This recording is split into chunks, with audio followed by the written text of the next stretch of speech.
नमस्कार दोस्तों, स्वागत है हमारे YouTube चैनल सेल्फ स्टडी में। आज हमारा एक बहुत लोगों का कमेंट आया कि सर एक वीडियो चाहिए प्रीलिम्स के स्ट्रेटजी में क्या है। बहुत छोटा सा वीडियो में बनाऊंगा और कितना पढ़ना है और कैसे पढ़ना है थोड़ा सा हम लोग चर्चा करेंगे, ठीक है।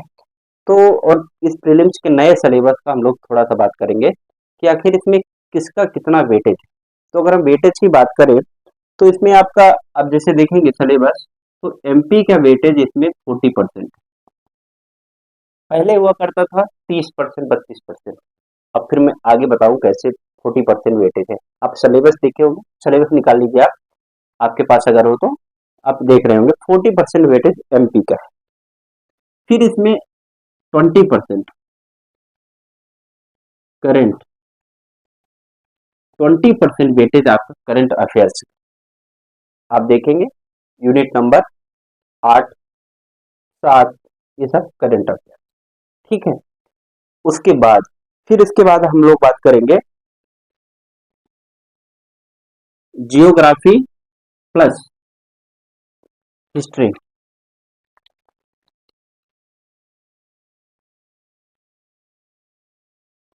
जियोग्राफी प्लस हिस्ट्री की अगर बात करें तो 15% वेटेज है, ठीक है। फिर इसमें अगर हम पॉलिटी प्लस इकोनॉमी, इसकी अगर बात करें तो 10%, ऐसा डिवाइडेशन है। फिर आईटी प्लस साइंस 15%। मैंने ये एक एनालिसिस किया है, ये कितना परसेंट हुआ, 40, 20, 60, 10, 70, 30, 100, ठीक है।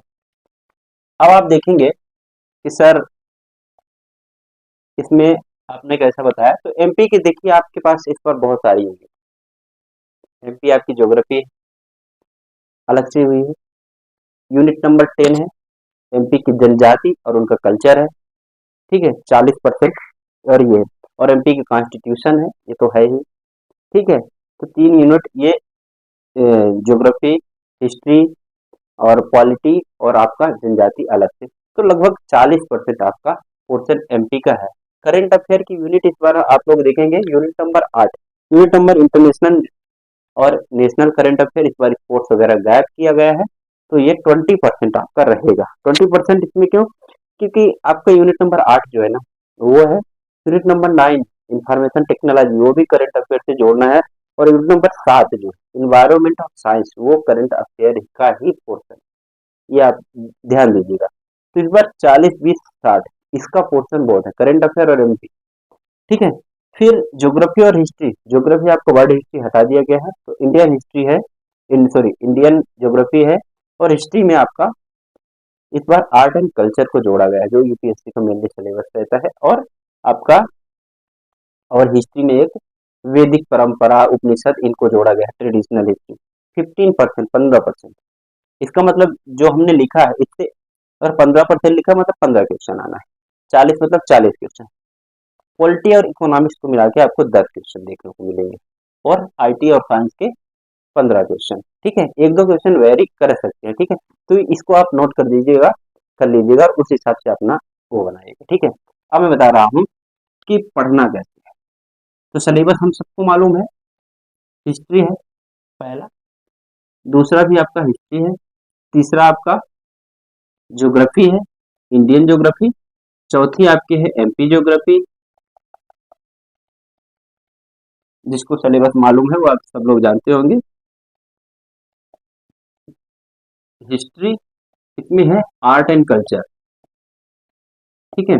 इसमें हिस्ट्री कॉन्सेप्ट, ठीक है, वेद उपनिषद ये सब वाला, और बाकी है ही, ठीक। और आपके 5वीं यूनिट की अगर बात करें तो इकोनॉमिक्स, इकोनॉमिक के बाद नहीं, sorry sorry sorry sorry, economic, constitution, constitution इसमें इंडिया का भी और एमपी का, इसमें इकोनॉमी, इकोनॉमी का इस बार पोर्शन बढ़ा है यूनिट नंबर 6 में, ठीक है। पहले नहीं होता था इतना प्रीलिम्स में, तो थोड़ा बहुत आपका करंट अफेयर वगैरह वही उसी से आ जाता था, ठीक है। इस पे आपका साइंस एंड इन्वायरो, ठीक है, इन्वायरो। और इसमें करंट, करंट में नेशनल प्लस इंटरनेशनल, ठीक है। और यूनिट नंबर 9 IT, और unit number 10 ST, schedule caste, art and culture. ये आपका सिलेबस है, हम सब लोग को मालूम है। अब हम लोग को इसको पढ़ना कहते हैं, मतलब प्रीलिम्स के लिए कैसे तैयार रहना है, ठीक है। तो अभी सबसे बड़ी बात, जो सब्जेक्ट जुड़े हैं, हिस्ट्री कॉन्सेप्ट यहाँ से शुरू कर रहे हैं हम लोग। तो हिस्ट्री में कॉन्सेप्ट वेद हो गया, पुराण हो गया, उपनिषद हो गया, स्मृति हो गया, और आपके अरण्य हो गए। इन सबको आपको पढ़ना है, क्योंकि ये नया सिलेबस में जुड़ा है, और इस बार इसको लोग ज्यादा नहीं जानते, ठीक है। ये आपका सोशियोलॉजी का पार्ट है, आपका एथिक्स का पार्ट है, और तो इसलिए लोग इसको ज्यादा फोकस नहीं करते, और यहाँ से आपको क्वेश्चन इस बार बनेगा। तो आप सबसे पहले इसको यूनिट नंबर 1 को आप कंप्लीट कर लीजिए, नंबर 1 प्रिपरेशन, ठीक, नंबर 1 प्रिपरेशन। दूसरा नंबर पे आप कर लीजिए complete art and culture. Art and culture बहुत बड़ा वो नहीं है, नॉर्मली यही जो हम लोग तो पढ़ते हैं, डांस, भरतनाट्यम, बिहू, कहाँ क्या खाना, कहाँ क्या त्योहार, कहाँ क्या पर्व, ये सब आर्ट एंड कल्चर में। फिल्म इंडस्ट्री, ये सब जितनी भी कला वाला होता है। तो आप सबसे पहले प्रेफरेंस में पहला यूनिट और दूसरा यूनिट को आप कंप्लीट कर लीजिए, ठीक है। ये आप अभी करिए, ठीक है ना। मुश्किल से आपका 5-5 दिन लगेगा, ठीक है इसमें। तो पहले हिस्ट्री और कौन पढ़ लीजिए, और हिस्ट्री आर्ट एंड कल्चर। इसमें फायदा ये होगा कि जो अभी यूपी पीसीएस का भी एग्जाम है 17 मार्च को, तो आप इनको कंप्लीट करेंगे तो वहाँ भी आपको ये मिलेगा, ठीक है। इंडियन मॉडर्न हिस्ट्री भी वहाँ पे आपको मिलेगी, ठीक। फिर इंडियन ज्योग्राफी है, इसको आप पढ़ के रखिए, इसको आप थर्ड थर्ड प्रेफरेंस दीजिए, ठीक। उसके बाद मैं ये कहूँगा कि इकोनॉमी, फोर्थ प्रेफरेंस में आप इंडियन इकोनॉमी को पढ़िएगा, ठीक है। इसमें इंडियन वाला पोर्शन, तो पहले इन दोनों यूनिट को, पहले और दूसरे यूनिट को पढ़ लीजिए। फिर इंडियन ज्योग्राफी आप हल्के में पढ़ सकते हैं, वर्ल्ड ज्योग्राफी इस बार है नहीं, तो आसानी से आप कर सकते हैं।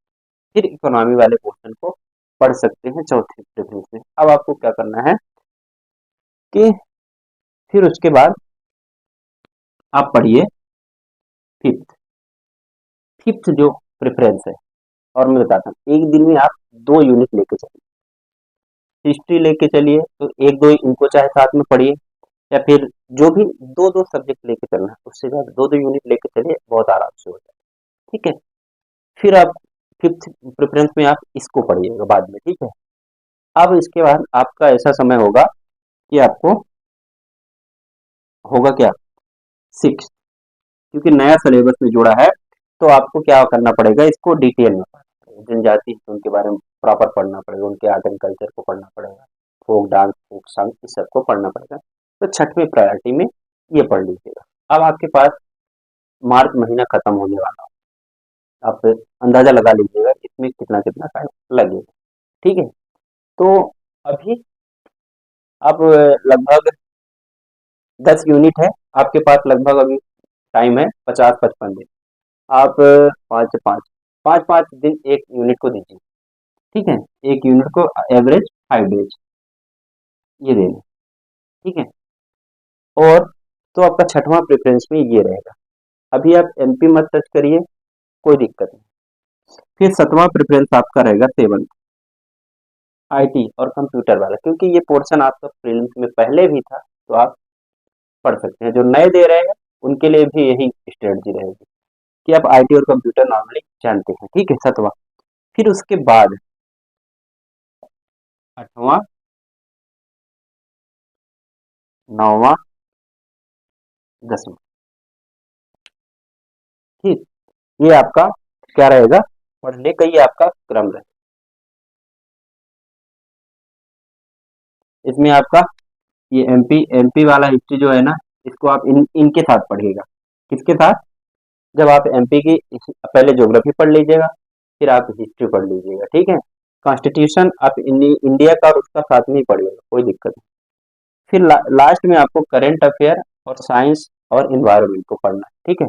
लास्ट, ये लास्ट प्रेफरेंस है आपका, ठीक है। क्योंकि वो चीजें क्या है आपको याद नहीं रहती हैं, तो लास्ट में ताजा ताजा आपको याद रहे। तो 5 दिन एक यूनिट में आप ले लीजिए, और जिसको ज्यादा पढ़ना है वो भाई 2.5 दिन में पढ़ लो, 2 दिन में पढ़ लो, वो आपकी कैपेसिटी है। पर 5 दिन आप ले सकते हैं, 50 दिन ये आप इसको फॉलो कर सकते हैं। और एमपी लास्ट के लास्ट जो 10 दिन है, 10 दिन है उसमें एमपी पढ़ना है आपको, करेंट,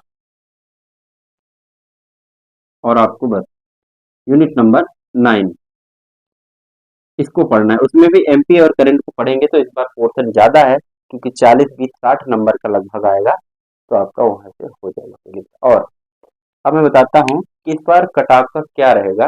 तो मुझे ऐसा लगता है, बहुत लोगों ने ऐसा बोला है कि इस बार कट ऑफ जो है ये 80 नहीं जाएगा। भले ही इस बार पोस्ट कम है, उससे कोई मतलब नहीं, क्योंकि नया सिलेबस है और पढ़ने में लोगों को ज्यादा आएगा। तो इस बार कट ऑफ आपका रहने वाला है 75, इसका जनरल। फिर उसके बाद आप सब समझ रहे हैं, जो भी लगाना हो आप। ठीक है, तो 75 नंबर इस पर कट ऑफ जाने वाला है, मुझे ऐसा लगता है, क्योंकि नया सिलेबस है और इतना आसान नहीं, भले ही कितनी कम पोस्ट है। तो इस बार और टेस्ट टेस्ट लगाना है क्या? ठीक है, जो लगाए हैं तो वेल एंड गुड, जो नहीं लगाए तो टेस्ट पे फोकस नहीं कर, क्योंकि इस बार इतना सिलेबस है, आपके पास टाइम बहुत कम था, तो इसको एक बार कवर करना ही जरूरी। जिस तरह मेंस का है, इस बार इस प्रीलिम्स में है इम्पोर्टेंट, एमपी पोर्शन को आप बढ़िया से करिएगा, एमपी और करंट को। बाकी इन चीजों को एक बार रीडिंग मार लेंगे ना, इतना बहुत है। ठीक है, तो रीडिंग में ज्यादा फोकस करना है बस।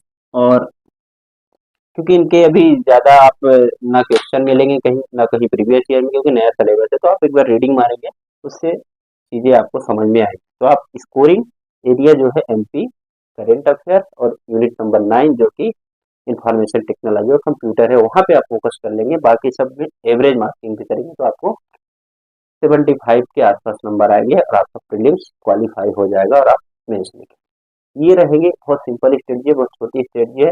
बाकी 50 दिन है। बाकी आप किताबें हैं, कोई भी प्रेफर कर लीजिए। एमपी किताब कोई भी होनी चाहिए, चलेगा। करंट अफेयर किताब कोई भी होगी, चलेगा। हिस्ट्री ज्योग्राफी ये सब जो है, कोई भी नोट्स होगा वो चलेगा, कोई स्पेशल नोट्स नहीं है, बस पढ़ना इम्पोर्टेंट। नोट्स ढूंढने से ज्यादा इम्पोर्टेंट है, उसको पढ़ डालिए, कोई भी सोर्स हो। ठीक है, बस पढ़ना इम्पोर्टेंट है। उसके बाद आपका, आपके मन में एक वो आ जाना चाहिए कि हमने पढ़ लिया, बस आपका प्रीलिम आराम से निकलने वाला है। किताब का लोड इस बार तो लेना ही नहीं, क्योंकि 70-75 के बीच में जाएगा और इतना नंबर बहुत ज्यादा होता है इस बार। ठीक है, तो ये है आपका प्रीलिम्स का। आप बाकी आप सब लोग समझदार है, अपने अपने हिसाब से बना लीजिएगा। ठीक है काम, ठीक है। तो अभी स्टार्टिंग में आप हिस्ट्री ज्योग्राफी पॉलिटी इकोनॉमी इसमें फोकस करिए, इकोनॉमी में जरूर फोकस करिए, क्योंकि नया जुड़ा है और ज्यादा लोग पढ़ते नहीं अभी तक, देखा गया है। तो इस बार पढ़ना पड़ेगा। मैं तो ये कहता हूँ, अगर आप हिस्ट्री और आर्ट एंड कल्चर स्टार्ट करते हो तो ठीक, नहीं तो आप इकोनॉमी से भी स्टार्ट कर सकते हैं, उसको ही निपटा दीजिए पहले, एक लोड कम हो जाए। ठीक है, तो मिलते हैं अगले वीडियो में, अभी इतना ही। बाकी आप पढ़ते रहिए, बाकी 28 अप्रैल को देखा जाए क्या होगा।